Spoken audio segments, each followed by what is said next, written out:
Everything you've ever imagined is real. It's actually God's way of showing you a preview of a coming attraction that he has for you. When I was 10 years old, a teacher, she said, I want everybody to write what you want to be when you grow up. I wrote on my paper, I want to be on TV. So she got to me and she said, little Stevie, come to the front of the class. I figured this is a big moment for me. So I get up there, and turns out she called me to the front to humiliate me. She said, who do you know on TV? Who in this school ever been on TV? Why would you write such a thing on your paper? She finally looked at me and said, and look at you standing there. You can't even talk. So every Christmas, I send her a flat screen TV. Whatever you've been imagining is too small compared to what God has opened up before you. It is massive. It is huge.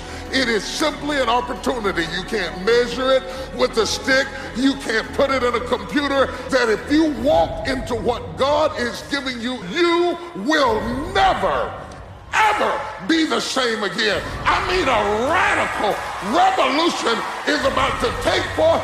This is about a space and time that God has created for you to step into a new dimension, a higher expression of yourself.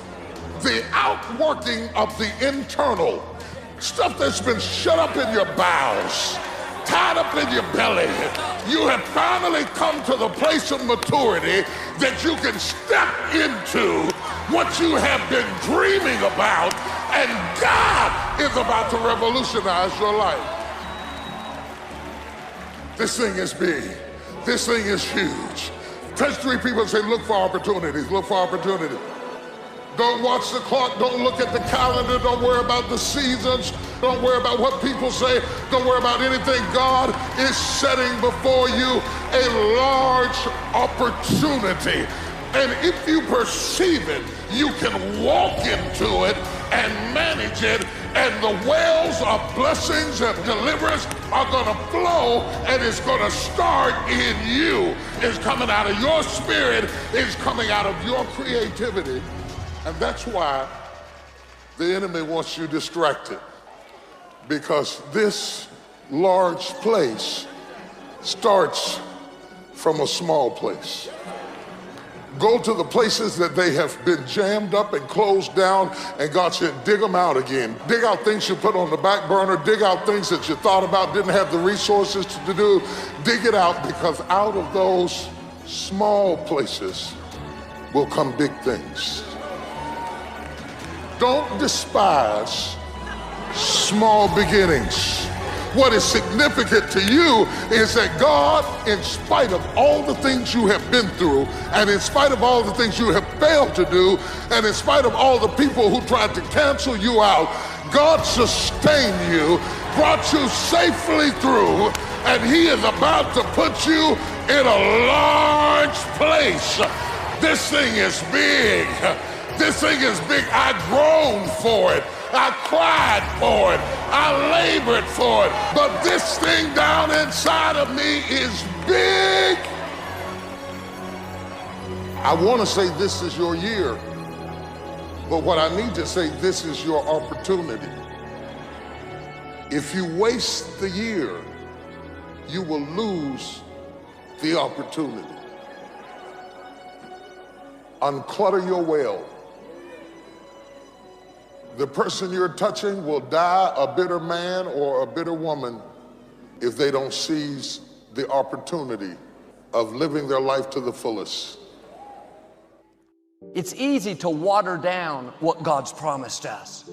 Well, I don't like this job, but at least I'm employed. It's good enough. I was believing for a nice house, but I guess this apartment will do. I guess I'm at least okay. No, okay is not who you were created to be. If you're going to become all you were created to be, you have to keep a fire in your spirit, a resolve that says, I refuse to settle for less than what God's promised me. It may be taking longer than you thought. It may be more difficult. The good news is it's not too late. What God promised you is still on the way. What you were excited about before the delays is still en route. Now, maybe the reason you're not seeing this favor is you've settled. You've accepted that your dream's not going to happen. As long as you think that way, it will limit your life. Pack up your belongings. Mediocrity is not your home. You may be there now, but that is not your permanent location. Yes, we should be content, but you shouldn't be satisfied with less than what you know God put in your heart. There will be times God speaks things to your spirit that don't make sense to your mind. You'll never write your book, never build that children's home you're dreaming about. You don't have the resources. You may not, but God does. Why don't you take the limits off of Him? You wouldn't be hearing this if He wasn't about to do something unusual, something that you didn't see coming. Make room in your thinking for the abundant, more than enough life that belongs to you. No, you don't have to take up for God. Let me help God make this happen. God doesn't need that kind of help. He flung stars into space. He's not at a loss at how to turn your situation around. Don't reduce it to what makes sense to you. Don't let what you don't have talk you out of what God does have. By this time next year, you're going to see something God promised that you've already written off. You've settled, but you don't know what God is up to. He said, have I spoken it, and shall I not bring it to pass?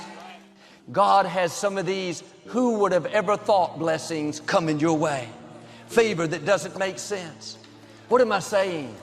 Don't settle for a watered down version of what God promised you. There are dreams He's whispered to you in the night. Things that seem so big. Me have overflow in my finances, have more than enough.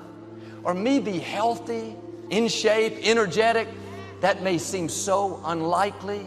God wouldn't have promised it if He wasn't going to bring it to pass. Are you watering down what God promised? Talking yourself into it? Thoughts will tell you all the reasons why it's not going to happen for you. You're too old. You're too young. You don't have the talent, the education, the resources. None of that stops our God. But sometimes the reason we settle is life hasn't turned out the way we thought. Unfair things have happened. Now we've lost our passion. This is what happened to Abraham's father. He had 3 sons. One of those sons, a young man named Rohn, died at an early age. Years later, God told him to leave the place he was living and move to Canaan, the promised land. And he started out that way. But when they came to the city of Haran, the same name as the son he lost, he got so discouraged that he gave up on his dream. He's the original one God told to go to the promised land, not Abraham. But because of the loss, he chose to settle. If you're going to reach your destiny, you have to dig down deep and say, yes, I've been hurt, but I'm not settling here. I've been betrayed, but I'm not settling in bitterness. I lost a loved one, but I'm not settling in despair. I know God has beauty for these ashes. I know weeping endures for a night, but joy is coming in the morning. We can all find a reason to live offended, angry, but if you'll refuse to settle, on the other side of that hurt is a new level of your destiny. Press past the disappointments. Press past those lonely nights. Amazing things await you if you just don't settle. Life has thrown you a curve. You have to get your fire back. God did not bring you this far to leave you. See, once you commit yourself, the how will come. You will figure it out. You want to begin to just challenge yourself because you really don't know what you can't do. Once you think about the goals that you want to achieve, and I really want to challenge you to make up your mind that you're going to make that happen for yourself.